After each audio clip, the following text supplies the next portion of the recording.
I give American History X an 8.5 out of 10.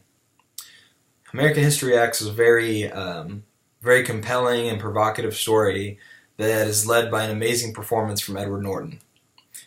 I think I think he's a really solid actor, but I would say this is by far his best performance. He was really good in Fight Club, he's good in 25th Hour, but I think this was his best performance. He plays both a hardcore neo-Nazi and at times a peaceful, wise soul. Two extremes in the same movie, and does really well at both of them. He really shows his range, and it is much more than we ever knew it was. The transformation he takes from one extreme to the other is so delightful that it makes it quite contagious.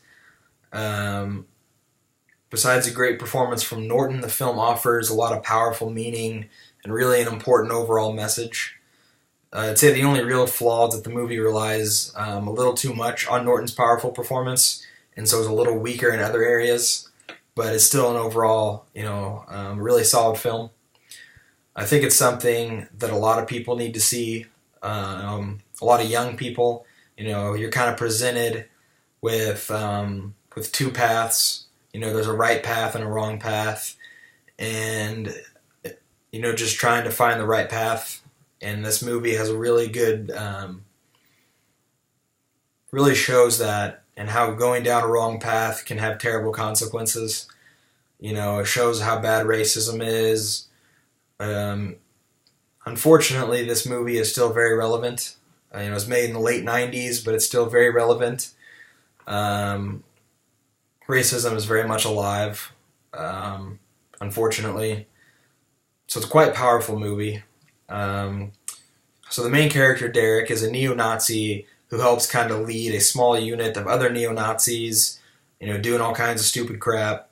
Derek ends up in prison after a violent altercation, and he ends up seeing, kind of the wrong in his racist ways. He meets an African-American man who kind of becomes his friend, and he realizes that we're all just people.